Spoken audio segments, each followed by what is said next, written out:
Hey, so today we're going to talk about different energy resources, and you have to know a bunch of them. You have to know which ones are renewable and non-renewable, and you have to know some advantages and disadvantages of each. So let's get started. We're going to go through this really fast. So fossil fuels, by now you should know there are three types of fossil fuels. They are, depending on the state, they are coal, which is a solid, oil, which is a liquid, and natural gas, which is the gas form of fossil fuels. Are they renewable? First of all, let's find out what renewable is. Renewable means that we will never run out. So, for example, fossil fuels are not renewable.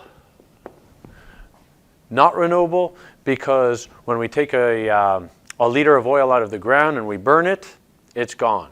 The planet has 1 liter less of oil in it. We're not getting any more. However, if you think of wind energy with those propellers, well, we expect the wind to last for quite a while longer, we hope. So wind is renewable. It's not going to run out. Okay, so let's continue. Do fossil fuels produce greenhouse gases? Yeah, fossil fuels produce CO2. So yes, this is a bad thing. And advantages and disadvantages. Fossil fuels are cheap, which is pretty much the main advantage, which is why we use it. So I'll write a little plus here. Disadvantages, not renewable. It emits greenhouse gases. There's also other air pollution, which is bad when we breathe it. Yeah, so that's fossil fuels. Moving on, nuclear. Nuclear, you know this if you've ever watched The Simpsons. There's a kind of a building that that's a bad job. Here we go. Kind of looks like that. Humongous though in real life. Nuclear, we mine plutonium to get nuclear energy. We break the atoms, and that's not a chemical reaction. That's a nuclear reaction. And from that we get heat. And as mundane as it seems, we actually use nuclear power to heat water, just like a steam engine does. So a fancy nuclear power plant just takes plutonium, breaks up the atoms, creates a lot of heat, boils some water, which turns a turbine and provides us with electricity. So is it renewable? Well, we're probably not going to run out of plutonium, but technically, no, it is not renewable. Does it make greenhouse gases? Well, actually, a nuclear power plant does not burn stuff. It's breaking atoms. So it's not combustion. It doesn't produce CO2. So it does not make greenhouse gases. That's a positive thing, right? That's a good thing.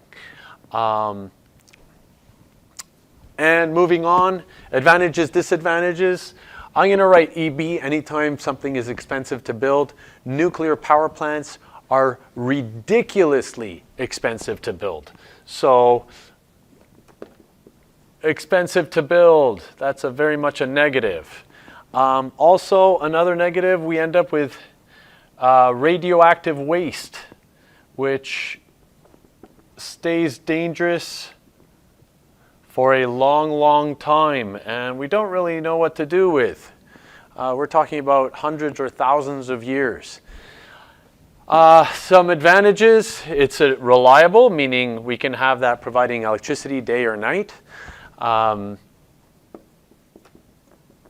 Okay, yeah, and I think that's about it.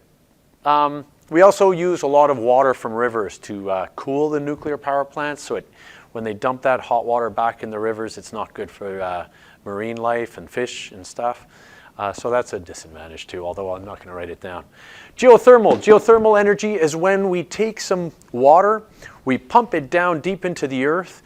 The core of the earth is very hot, so as you go deeper, that water will get hot, and then we just pump it back up. It's really, once it's built, it's actually really cheap because you're just pumping cold water and then bringing it back up. You don't have to use practically any energy at all. Okay, so let's draw that. Where's my marker here?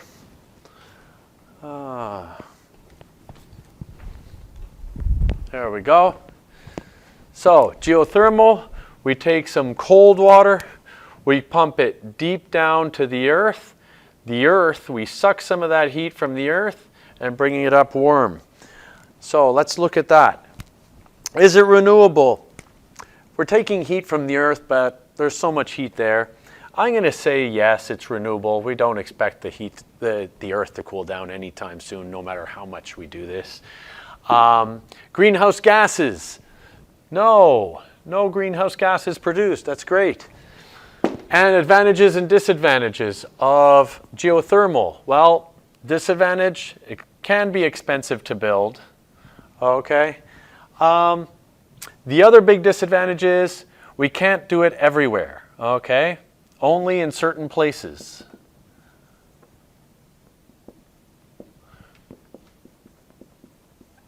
Typically, we can do it in places that have volcanoes nearby or earthquakes, places with seismic activity. That's where we're going to find hot heat below the surface nearby, not too deep. Wind energy. You've seen windmills. That's my fancy drawing of a windmill. And nice clean energy. Okay. Is it renewable? Yes. As I was saying earlier, I expect to have some wind next week also. Well, not me, but the planet will hopefully continue to have wind. Then, does it make greenhouse gases? No. That's a positive thing. It's expensive to build, typically because you need lots of turbines to actually make enough energy. One turbine isn't going to supply a city, so you have to build a lot of them. And another disadvantage, big disadvantage, which maybe you didn't think about, it's not reliable. If we've got wind, we have energy. But if it's not windy, well, you're out of luck. Okay, and typically we don't really have the technology to have batteries that can store the electricity for something like a city. It would be crazy expensive. So you can't count on it if there's no wind. Similar to solar energy, yes, it's renewable. No greenhouse gases, nice clean energy. And same thing, expensive to build, not reliable. If it's not sunny, we're out of luck. So, whoops, I put wind twice. Here we go. Tides. Tides and waves are very similar. Tides consist of the motion of the ocean water because the moon is pulling on it. Waves are more due to wind and such. Either way, is it renewable? Yes. I expect the ocean to keep moving, we hope. Does it release greenhouse gases? No. That's a good thing. And expensive to build, that's unfortunate. And actually, it is actually quite reliable, okay? Well, like tides are very consistent. And wind, we have windier days and not, but in general, we expect waves to keep happening, especially in open seas where they would put this type of technology. Now, the interesting thing is, this stuff, the fossil fuels are cheap. That's what we use now for our cars, our planes, even our cities. A lot of coal plants. But if you look at it, there's lots of green technologies out there. Why aren't we using these? Well, because it's expensive. They take up space on land. There's a few other disadvantages. For example, they can affect wildlife. Unfortunately, windmills kill a lot of birds. And, big machines in the ocean or in rivers can affect wildlife too. That's a disadvantage I didn't write. But here you have a basic overall view of what our energy resources are. So hope that helps. Be good. Vote for someone that promotes clean energy. We don't want to die from global warming. See ya.